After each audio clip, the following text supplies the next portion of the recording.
Hello दोस्तों, नमस्कार। मैं रंजीत, आपका channel RK horror story Hindi में स्वागत है। ये कहानी अगर आपको अच्छा लगे तो लाइक, सब्सक्राइब, शेयर और कमेंट जरूर करें।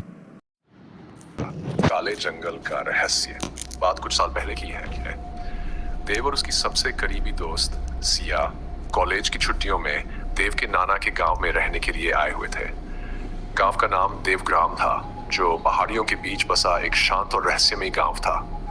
गांव का वातावरण शांत था, लेकिन शाम होते ही पूरे गांव में एक अजीब सा सन्नाटा छा जाता था। दिन में लोग बाहर काम करते थे, परंतु सूरज ढलते ही सभी अपने घरों में लौट जाते और दरवाजे बंद कर लेते।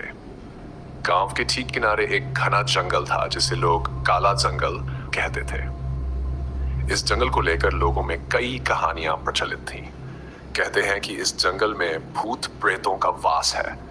लोगों का कहना था कि कई साल पहले एक पुजारी ने इस जंगल में कुछ ऐसी पूजा की थी जो अधूरी रह गई थी, और तब से वहां बुरी आत्माओं का साया है।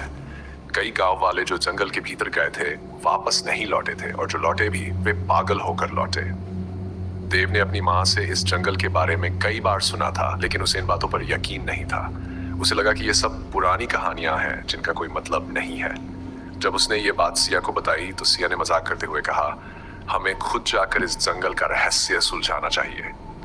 देव ने हंसते हुए कहा, क्या तुम सच में जाना चाहती हो सकता है हमें भी कोई भूत दिख जाए। सिया ने बिना डरे कहा, क्यों नहीं, मुझे तो रोमांच पसंद है। आखिरकार दोनों ने तय किया कि वे रात के समय उस जंगल में जाएंगे।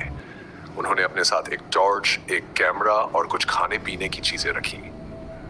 जब रात का सन्नाटा चारों ओर फैल गया तो दोनों चुपके से घर से निकले और जंगल की ओर बढ़े।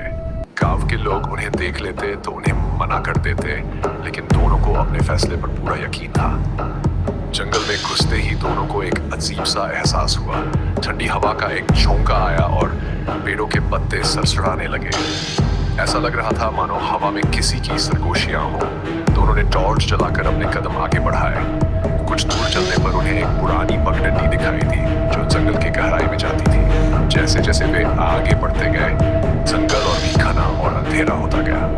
अब चारों ओर सिर्फ पेड़ों की आहटें थीं। देव ने सिया का हाथ थामा और कहा, शायद हमें वापस चलना चाहिए, ये जगह कुछ ठीक नहीं लग रही। सिया ने हंसते हुए कहा, डर गए क्या, अभी तो शुरू ही किया है। दोनों ने आगे बढ़ना जारी रखा। थोड़ी देर बाद उन्हें टॉर्च की रोशनी में एक पुराना खंडहर दिखाई दिया।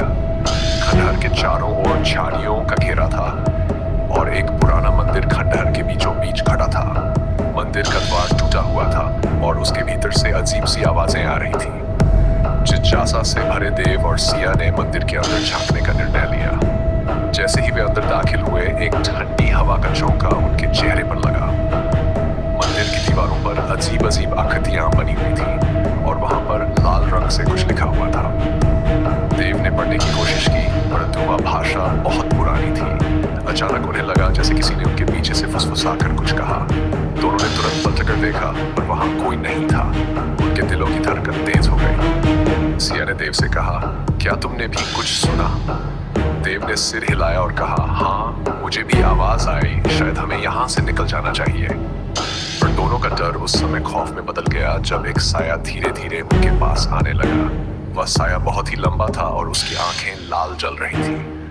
दोनों ने डर से अपनी टॉर्च बंद कर ली और छुपने की कोशिश की, लेकिन वह साया उनके पास ही आकर रुक गया और बुरी तरह से चीखने लगा।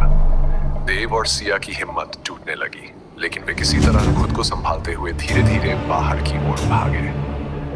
जैसे ही वे बाहर निकले, उन्हें मंदिर के दरवाजे के पास एक पुरानी किताब पड़ी हुई दिखाई दी। उस किताब पर खून के धब्बे थे और उस पर एक पुराने पंडित का नाम लिखा था, जो इसी गांव का रहने वाला था।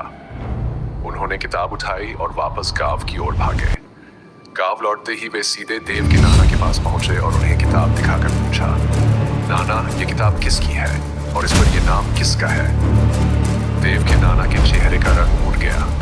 उन्होंने कांपते हुए कहा, यह किताब उस पंडित की है जिसने सालों पहले उस जंगल में अधूरी पूजा की थी।